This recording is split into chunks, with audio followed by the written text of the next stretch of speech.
Olá, GPSers, eu, Caio Barbieri, estou de volta aqui com mais um podcast e hoje a gente convidou uma deputada de primeira viagem, Deise Amarilho, é deputada distrital aqui da Câmara. Ela veio da área da saúde, foi presidente do Sindicato dos Enfermeiros aqui de Brasília e fez história por lá, tanto que isso se reverberou numa votação expressiva aqui para a Câmara Legislativa em outubro. Deputada, muito bem-vinda, é um prazer tê-la aqui com a gente, viu? Prazer, Caio, recebida por você, uma pessoa tão elegante, gente boa demais, estou me sentindo em casa. E eu queria também falar isso, né? Olá, GPS, como é que é? GPSers. Adorei isso. E até o jeito que ele fala, podcast é chique, né, gente? Adorei. É porque o nosso podcast é podcasting, é o nome dele. Gente, adorei, viu? Ô, deputada, como é que... Já imaginava ser deputada alguma hora da sua vida? De onde surgiu essa ideia? Nunca. Nunca parei para pensar assim, olha, vou ser sindicalista, depois eu vou trabalhar na minha base, vou contar uma história, vou sair candidata. Nunca. Na verdade, o que eu sempre quis ser mesmo era ser enfermeira. Eu descobri isso aos 15 anos de idade. E não é mais. Eu sinto tanta falta que eu não saio de sala de aula para poder sempre ter a desculpa para estar falando de enfermagem. Que foi uma coisa que eu também aprendi e me apaixonei, foi pela docência, né? Então, eu também dou aula para cursos de enfermagem e outras áreas de saúde desde 2006. Então, eu sou apaixonada pela área de saúde, pela enfermagem, por toda assim, essa área. Eu descobri com 15 anos, quando eu entendi que era um cuidado científico, a diferença que a gente poderia fazer, eu falei, eu quero ser enfermeira. Mas tinha até raiva de política. Tinha raiva, nunca me imaginei deputada. Sair de um hospital e chegar na Câmara Legislativa... É um caminho bastante diferente, né? É diferente, mas ele foi muito natural, ele foi acontecendo. E eu te digo, por quê? Você foi pensar assim, Deise, por que você acabou virando deputada? Eu acho que foi a dor da enfermagem, principalmente na pandemia, porque a gente já era negligenciado historicamente.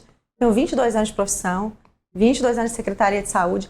A falta da gente se sentir representado e a falta de termos voz e vez e a repercussão disso socialmente é que fez eu estar nesse espaço hoje.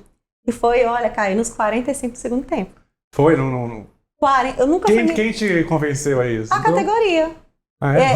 Vai. A categoria. Eu fui para o Sim de Enfermeiro DF por conta da categoria. Eu dava aula em preparatórios para concurso e todos os meus alunos, eu dei aula para muita gente no Distrito Federal. Dei aula em vários concursos online, presencial, então todo mundo passou pelas minhas mãos como professora. Quando eu fui fazer uma campanha para o Sindicato dos Enfermeiros, eu fui fazer uma campanha para um grupo que eu estava apoiando, porque eu não me sentia representada pela antiga diretoria, pela gestão. Até porque era uma diretoria que estava há muitos anos, estava há 21 anos no sindicato. E quando eu comecei a fazer campanha como professora, eu comecei nos hospitais a fazer campanha. Aí o pessoal falava assim, professora, você tá na chapa? Eu, não, Deus me livre de ser sindicalista. Olha só, o preconceito, né, da gente assim, com a política. Porque a política tem essa questão de você ter aquele preconceito de ver a política como algo que criminalizar a política. E aí os alunos falaram assim, Caio, não, professora, se você não estiver na chapa, eu não vou votar nessa chapa, não. Você tem que ir pra chapa pra gente acreditar no trabalho e tal e tal. E aí o pessoal disse, se você não for pra chapa, a chance da gente ganhar é mínima. Se você for, a gente tem chance. Aí fui pra chapa. Ganhou. E aí acabei, pela votação da própria categoria, virando a presidenta do Sim de Enfermeiro DF. Isso foi em que ano? Foi em 2016. 2016. E eu não entendi o que era política. Eu fico brincando que eu me achava super inteligente, porque eu falava de política na família, nas conversas de redes sociais, assim, dali, do almoço. E eu não entendia muito bem, tanto que eu tinha um preconceito com política. Aí, quando eu entrei para o Sim de Enfermeiro, eu falei, meu Deus, política é isso, porque o espaço sindical é um espaço político, né? Um espaço também muito importante, um espaço político. Mas muito machista também, né? Muito. Eu ia até tocar nesse assunto. Inclusive, nós, profissionais de enfermagem, somos 80% mulheres. E quando eu entrei para o Sim de Enfermeiro, eu falei, caramba, sindicato é um ambiente... Porque assim, Caio, a política, ela está relacionada à questão do poder e do dinheiro. Então, esses espaços, historicamente, sempre tiveram distante das mulheres. E a enfermagem, ela sempre foi vista como uma profissão feminina do cuidado, da arte, da coisa superior, daquelas enfermeiras que faziam por amor, eu vou fazer isso aqui para, eu vou cuidar. Então, as pessoas não veem a enfermagem como algo científico, que é. E quando eu entrei para o sindicato é que eu percebi que era pior do que eu imaginava, que a gente teria que trabalhar muito para conquistar esses espaços. A gente vê até, inclusive, recentemente nesse Big Brother, o médico, né, o Fred, ele coloca a enfermagem como uma auxiliar, né, como uma assistente ali do médico, né? E não é bem assim, cada um tem seu papel e cada um com seu papel relevante, inclusive, né? Não é nada assim. Então, a gente brinca que eu falo que existe um poder oculto na enfermagem. E eu sempre acreditei nisso. Tanto que eu sempre fui muito de pesquisar as coisas. Quando eu tomei a decisão de ser enfermeira, eu estudei as profissões e comecei a pesquisar a diferença entre elas. Quando eu vi que o profissional de enfermagem ele tem que pensar em tudo, tá? Então não adianta pegar uma pneumonia, passar um antibiótico e curar, apesar de que cada profissão é muito importante, mas eu teria que pensar em tudo. Aonde ele mora para ter aquela pneumonia, como está o estado nutricional, como está o estado psicológico, como a família... É tudo, a gente vê tudo. E as pessoas não têm ainda, a gente ainda é muito medicalocêntrico, hospitalocêntrico. No ano de 2020, a Organização Mundial de Saúde determinou o ano de 2020 como o ano da enfermagem. Falando para o mundo, invistam em profissionais de enfermagem e invistam na enfermagem que vocês vão ver mudança de indicadores mundiais. Isso não aconteceu aqui no Brasil e não aconteceu no Distrito Federal. Então, a gente vê bem isso no Big Brother, porque parece realmente isso, né? Mas a enfermagem, por exemplo, ela não é subordinada a nenhuma outra categoria. Nós temos o nosso regimento próprio, nossa lei própria, nosso código de ética próprio, um conselho que nos fiscaliza, representações que são nossas. E quando eu entrei para o sindicato, eu entrei com uma missão. Eu entrei para resgatar o sindicato para a base e eu entrei para fazer, através do sindicato, um resgate, que através daquela categoria a gente pudesse ter um impacto social. Eu sempre acreditei nisso. Na época parecia muita utopia. Você fala, Deise, você vai conseguir, por exemplo, através do sindicato, fazer coisas para a população? Eu falei, vamos, porque essa é a função do sindicato. O sindicato ele precisa usar a categoria para fazer algo para a sociedade. Então a gente conseguiu algumas coisas, foi difícil, mas a gente conseguiu. Falando em conquistas, deputada, a gente tem visto desde o ano passado uma luta aí, parece que sem fim, dos enfermeiros, né, para conseguir o piso salarial, né? Aquela confusão na época do governo Bolsonaro, enfim, virou o governo, agora vocês estão retomando essa mobilização para que o piso realmente saia do papel, né? Deixe do blá blá blá e realmente chegue lá no bolso, que é onde deve acabar, né, ali. Como é que está essa mobilização? Como é que está esse movimento? Eu vejo que a senhora é bastante atuante nas redes sociais para poder chamar para esse movimento. Então, Caio, nós estamos nessa luta há 55 anos. Quando a enfermagem ela foi regulamentada, a gente já nasceu sem piso, sem carga horária. Algumas outras categorias já têm regulamentação de piso e a maioria também da saúde já tem regulamentação de carga horária. As pessoas não têm noção, mas eu vou falar do Distrito Federal só para vocês entenderem o impacto disso. No Distrito Federal, a gente tem profissionais de enfermagem de nível superior, que é convenção. O nosso acordo em relação ao valor que é pago é feito pelos sindicatos.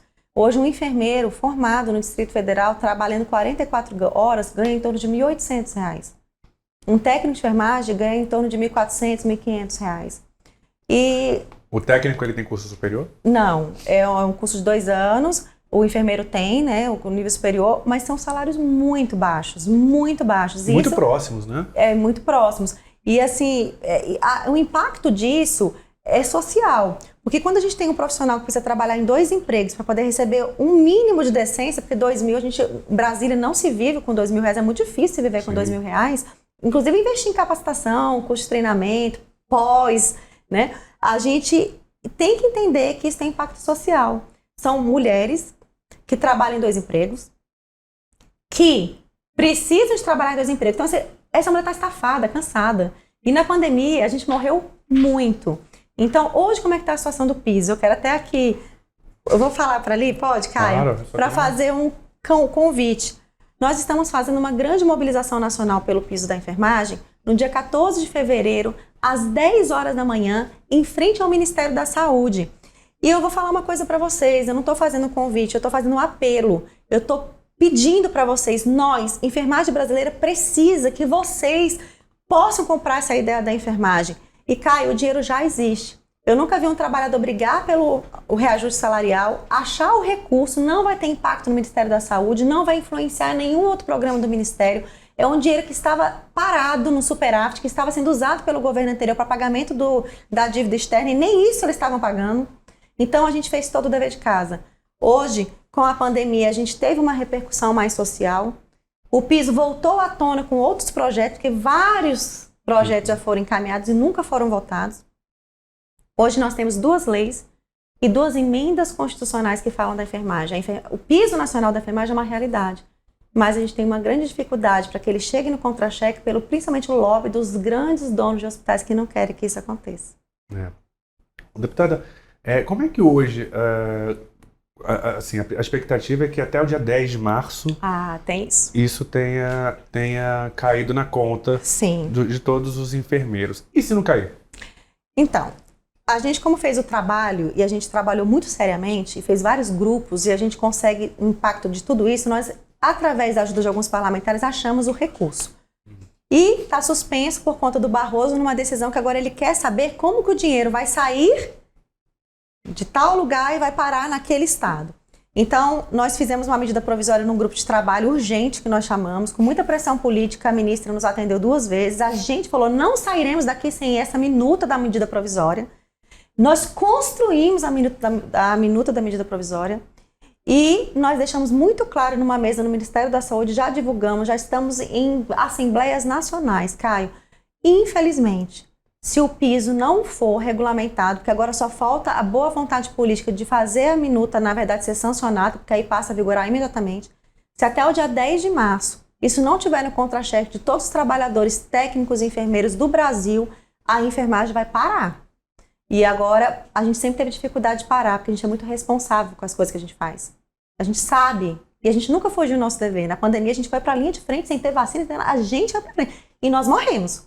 Foi o país que mais morreu em enfermagem no mundo. No mundo. Mas a gente é ser humano. E nós estamos cansados. Nós sentimos dor, fome, palma não adianta. Então, a sociedade precisa entender que a gente não quer parar. Mas, Caio, se até o dia 10 de março, a enfermagem vai parar. Vai parar mesmo. O povo não aguenta mais. Fazendo um cálculo muito rápido, a senhora falou ainda há pouco que a carga horária é de 40 horas, 44 horas. Na rede privada. É o dia inteiro de trabalho durante uma semana e faz ainda jornada dupla, ou seja, com 2 vira a noite praticamente trabalhando, descansa pouco e já acorda para ir para o outro emprego, né? Eles trabalham um dia sim e outro também. Porque como estão 2 vínculos, e a gente trabalha dia sim, dia não, então a enfermagem brasileira trabalha dia sim e o outro também. E ainda se vira, vende coisa, né? dá aula. Eu nunca trabalhei em menos de 3 empregos. Eu, desde Amarília, eu construí minha casa, trabalhando 90 horas por semana, fazendo o teto, 96 horas de hora extra, e fazendo minha carga horária e dando aula. Estou acostumada a trabalhar muito. Mas é uma vida muito difícil da enfermagem brasileira. As pessoas não têm noção o quanto que a enfermagem... Esses donos de hospitais, esses hospitais chiquérrimos, parece hotel, as pessoas não têm noção que elas podem ser atendidas por um profissional de enfermagem doente, podendo, inclusive, ser vítima de uma negligência, não é nem negligência, na verdade, de estafa, de erro profissional por estafa. Todos os profissionais de enfermagem, quando a gente vai fazer pesquisas, cara, já passaram ou passaram por uma doença psicossomática, burnout, autoextermínio é altíssimo na enfermagem. Altíssimo. Nós tivemos samuzeiros agora, vários casos nesse ano, de profissionais de enfermagem que se mataram. Tem profissional que quer se jogar da ambulância, de estafa, ninguém aguenta mais. E a gente muitas vezes faz o tal do TPD, que é a hora extra que foi deturpada e precarizada pela reforma trabalhista. Não é porque a gente quer, não. É porque a gente chega no serviço, não tem quem ficar, a colega entra de atestado, aí a gente achar e fala assim, Deise não vai poder sair do plantão, porque não tem quem fique com o paciente. A gente deixa a nossa bolsa, liga para a família e fala, hoje eu não vou para casa, porque eu tenho que fazer mais 12 horas de plantão, porque minha colega adoeceu. Aí daqui a pouco eu adoeço. Então é um ciclo. Assim, esse seu depoimento é muito forte, porque também justifica muito uma das maiores reclamações da comunidade, da população, que é o atendimento nos hospitais. Que muitas vezes o servidor não dá uma resposta adequada, não tem aquela boa vontade de atender o paciente, aquilo ali se transforma Mas tendo esse bastidor, é claro que não se justifica, mas a gente já começa a entender um pouco mais, né? Com certeza, Caio. Eu acho que nem questão só psicológica do servidor. A gente está com o sistema sucateado mesmo, desfinanciado. O SUS, ele está agonizando. E a gente tem uma dificuldade no Distrito Federal, que é a questão da implementação do IGES, que foi mal feita, mal pensada. É caótica a situação do Instituto de Gestão Estratégica, porque quando nasceu a gente sinalizou que estava nascendo errado. Não sou contra a complementação, a própria lei do SUS fala que tem que ter complementariedade do serviço, mas o IGES nasceu errado e nunca conseguiu suprir aquilo que ele veio fazer. Mas o IGES ou já o antigo, antes do IGES? Que foi o Real Beneficência, que teve... Não, que teve o Hollenberg. É o Instituto, na verdade, assim, ampliou. Então o erro começou lá, realmente, do governo que criou, pegou o base, que é o único hospital quaternário que nós temos, então foi um erro atrás do outro. E quando eu falo isso, que não é só a questão dos trabalhadores estarem assim, é porque os serviços não se comunicam, os sistemas não se comunicam. Hoje nós temos pacientes nas UPAs, que era para ficar 24 horas, um mês. Então o sistema está caótico. E por que a enfermagem, inclusive, está nas estatísticas dos profissionais que mais apanham? E não sei se você está vendo muita violência com o profissional. Sim, a gente tem noticiado bastante. Muito, né? Muito, aumentou muito. Por quê? Como a enfermagem que fica no atendimento que a gente chama de acolhimento e classificação de risco, é a gente que tem que falar para esse paciente que não tem médico, que não tem exame, que não tem previsão, que o hospital está de bandeira amarela. Vocês então a gente levam está uma na notícia, frente. né? Então é pancada, tiro porrada de bomba na enfermagem. Quase que literalmente. Literalmente, aumentou muito. No sindicato a gente começou a fazer a estatística, é muito complicada a estatística, porque ela entra como acidente de trabalho, mas não tem definição do que Qual foi o tipo de agressão, não se tem. foi verbal, Parece se foi que física. não tem nem isso. Parece que a gente furou o dedo. Acidente de trabalho. A agressão à enfermagem não tem estatística. Que é uma coisa que a gente está até buscando junto à Secretaria de Saúde. Mas os profissionais, pelo que eu tenho visto, passaram a reagir também, né? Agora. Passaram a fazer a denúncia e o sindicato começou a apoiar, acolher. Tipo assim, o que nós podemos fazer? E alguns casos que eu peguei foram bem pesados. Foram, assim, algumas enfermeiras foram até que foram agredidas mesmo. Assim, de ponto de ter fisicamente ali... foram situações pesadas que aconteceram do último ano para cá. E existe alguma legislação que a senhora pensa em criar para enrijecer ou endurecer penalidades nesse tipo de crime? Com certeza, eu acho assim, a gente fala muito que ontem eu estava no Hospital de Santa Maria, eu vi algumas falas assim, que me doeram, assim, porque um dos maiores medos que eu tinha de entrar na Câmara era não conseguir fazer tudo que a gente quer fazer, a gente tem toda a dificuldade do nosso regimento, muitos projetos têm visto de iniciativa, e eu olhando aqueles profissionais falando, chorando, eu falei, meu Deus, a gente tem muita coisa para fazer. Então a gente precisa entender também que a gente tem uma violência assim, do servidor público e tem bons e maus servidores, mas no geral, eu vou te falar, Caio, graças a Deus nós temos servidores públicos. O SUS mostrou isso na pandemia, se não fosse o serviço público teria sido muito pior. E eu trabalho com pessoas excelentes, eu sempre fui servidora pública, sempre trouxe isso dentro de mim, minha família usa o SUS. Mas eu acho que a gente precisa não só investir nessas leis, Caio, mas a gente precisa também pensar na saúde do trabalhador, a saúde mental do trabalhador. Hoje a subsaúde é única, então a subsaúde ela cuida de todas as secretarias. E não tem como você falar que o trabalho de um policial é igual ao de um profissional da saúde. Então a gente precisa pensar em programas de prevenção, como acolher esse trabalhador para que ele tenha, investir no trabalhador e investir também no atendimento, na sociedade também. Uma vez eu vi um relato muito duro de um grande amigo, que ele é gestor de um hospital israelita, não é nem aqui em Brasília, mas ele fala assim, as pessoas precisam aprender a tratar o SUS como o SUS é, né? Porque não adianta a gente tratar o SUS com números, né? Quantos leitos a gente tem vagos, quantos leitos a gente tem a perspectiva que daqui a pouco vai vaziar e não vai... Eu tenho paciente no meu hospital que não quer ir embora para casa porque não tem comida em casa. É verdade. Né? Assim, tudo tão... Sim, é interligado. Né? Assim, a parte da saúde é muito ligada ao social, né? Exatamente. Né? E a relação de confiança que a população tem com os profissionais de saúde, tipo, aqui eu estou protegido, aqui ninguém vai mexer comigo, né? Tem um pouco disso também, né? Não, e assim, de saúde eu entendo um pouco. Por isso que eu estou na presidência de uma comissão que eu acho muito importante na Câmara, que é a Comissão de Assuntos Sociais. Você falou uma coisa assim que eu acredito muito e que eu defendo muito. Uma das coisas que eu tenho trabalhado junto ao GDF desde que eu era sindicalista é que eu sinto muita falta da intersetorialidade. A gente muitas vezes pensa na Secretaria de Saúde sozinha, na Secretaria da Mulher sozinha, na Secretaria de Segurança sozinha, e a gente não vê que a gente precisa permear as ações, a gente precisa potencializar. Mas a grande dificuldade da gente permear e a gente conseguir transitar, que eu mais percebo, né, quando eu entrei para o sindicato eu percebia, é a questão do viés político e das indicações políticas nas secretarias, né, os cargos que não são técnicos. Isso tem atrapalhado muito a gente pensar em Brasília para Brasília, e é um desafio que eu acho que a gente vai ter a longo prazo, uma mudança de mente, de fazer Brasília não para grupos políticos, mas Brasília para Brasília. Né? Achar normal conversar executivo com legislativo, né? Deputada, a senhora está entrando, o papo está ótimo, mas a senhora está entrando aí na política num momento meio conturbado, né? O Brasil polarizado entre bolsonaros e defensores de Lula, um Congresso mais conservador, ao mesmo tempo um presidente progressista eleito, a Câmara Legislativa também da mesma forma, como um reflexo desse cenário nacional, também completamente dividida. E como é que a senhora avalia, porque a senhora está no meio do caminho, PSB, é um centro-esquerda, num governo de direita, de Ibanez Rocha, mas que apoia projetos interessantes. Como é que vai ficar Deise Amarillo ali no meio desse turbilhão, turbilhão ideológico, digamos assim?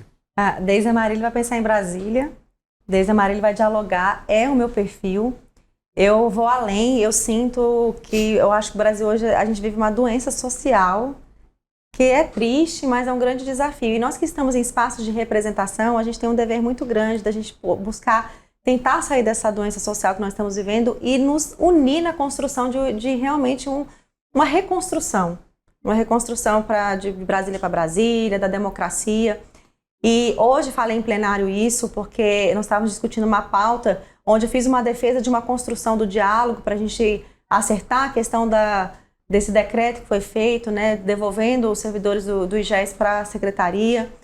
E naquele momento eu falei, eu não sou oposição, não sou base, eu sou apenas uma profissional de saúde que entrou na Câmara Legislativa para dar voz e vez às pessoas. As pessoas até costumam brincar comigo dizendo que é muito complicado, que vai ser difícil. Mas a única coisa que eu vou assim, me manter é manter aquilo que eu acredito, manter sempre jogar com a verdade. Eu nunca vou fazer um projeto que é inconstitucional para poder fazer firula com as pessoas. Eu não vou usar um recurso legislativo para poder jogar para a galera. Eu vou sempre ser muito realista com as pessoas. Aquilo que eu puder fazer, eu vou falar que eu posso fazer. Aquilo que eu não puder, eu vou falar. Não tenho nenhum cargo no governo, não quero ter, porque eu quero poder transitar. E graças a Deus, cara, tá dando certo, porque eu sou muito respeitada, eu acho que o trabalho do Sindicato dos Enfermeiros mostrou isso. Então, quando eu preciso falar com o governador, eu falo. Quando eu preciso falar, né, com os secretários das pastas, eu falo. E eu acho que com o diálogo é que a gente vai conseguir avançar. A gente está indo na reta final da nossa conversa, mas é uma pergunta que eu não queria deixar de fazer. A gente está com o governador afastado, sim, por decisão do Supremo Tribunal Federal, né? A princípio do ministro Alexandre de Moraes, mas que foi referendado pelo Supremo. E assume Celina Leão, a vice, como governadora em exercício. Na sua avaliação, claro que de janeiro para cá não teve muita oportunidade, mas a senhora acha que a interlocução do Buriti com a Câmara melhorou ou piorou com essa mudança? Eu acho que a gente não tem um tempo realmente de avaliar a Câmara nova. Mas como presidente de sindicato, por exemplo? Assim. Eu acho assim, é muito complicado para o Distrito Federal ter um governador afastado. Isso é muito ruim para todo o Distrito Federal. Você tem uma intervenção no Distrito Federal, a gente foi uma vergonha nacional. Ao mesmo tempo, eu acho que a Celina traz para a mesa um componente que eu acho que é importante, que é essa questão do diálogo. Mas eu também não posso falar que não teve, porque eu não tive experiência como parlamentar. Então, assim, acho que está transitando, as coisas estão acontecendo, ela sempre tem se colocado no sentido de que realmente está interinamente, mas eu concordo com o posicionamento dela no sentido que Brasília não pode parar, né? Porque ela está interina, mas ela não está ali inativa. A Brasília precisa andar. Tem uma esperança de que, independente de continuar a Celina, acredito que o governador vai voltar. A senhora acha que foi merecido esse afastamento? Na verdade, eu acho que precisava ser investigado. Não sei se realmente essa decisão de afastar foi uma decisão acertada ou não em relação ao rito jurídico, judiciário.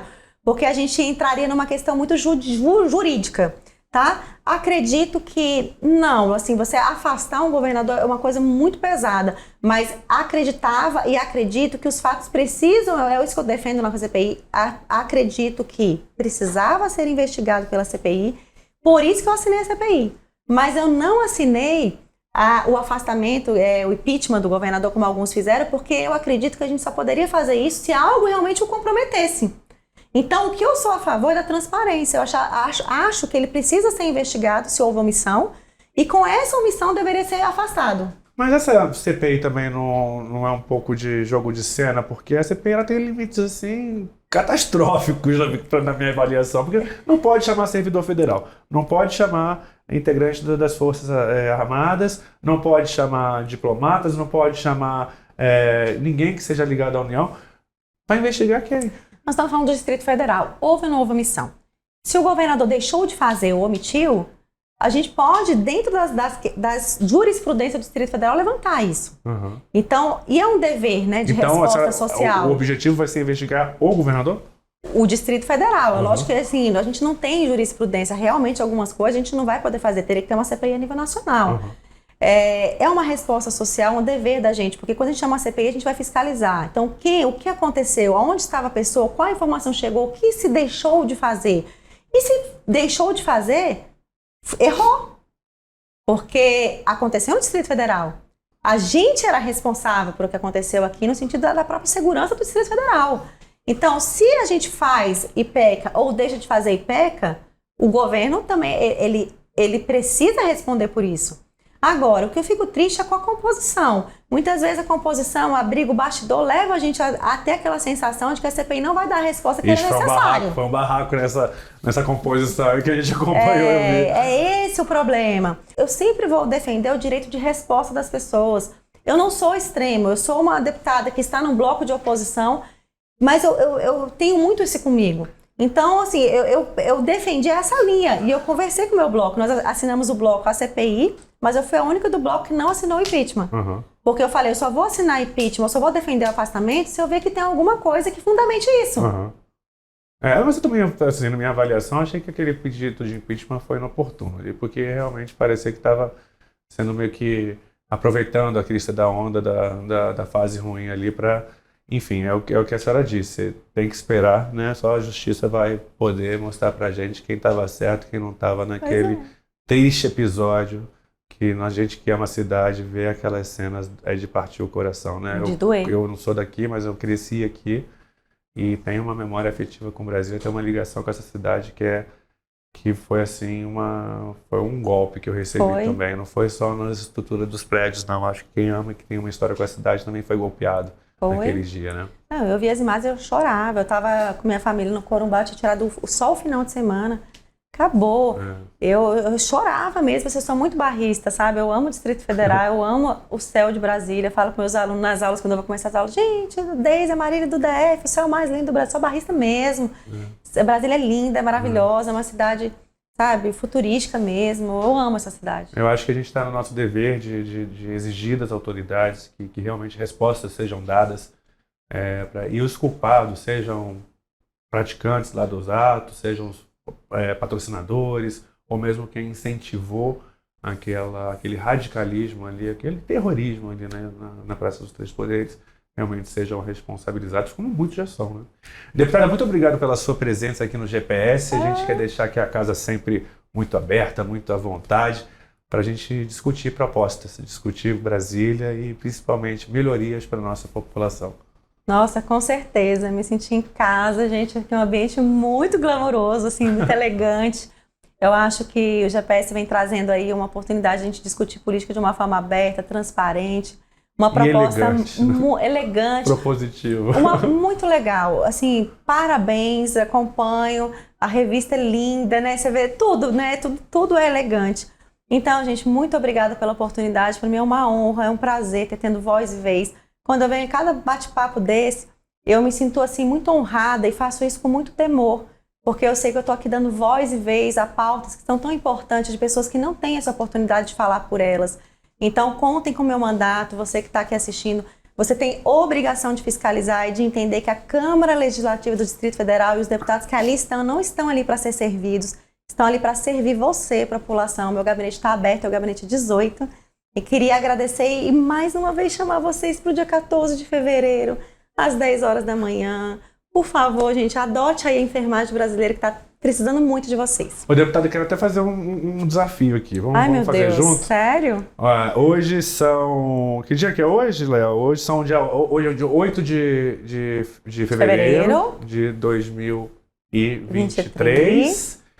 Vou te convidar. A gente, claro que nesse meio período a gente vai ter outras conversas, mas eu quero te convidar para você vir conversar comigo em novembro, daqui a 4 anos, no fim do seu mandato. Ai, seu meu primeiro Deus! Mandato, e a gente assistir essa entrevista daqui a 4 anos, e a gente vê o que mudou de hoje até lá. Eu acho que as rugas e os fios brancos, né?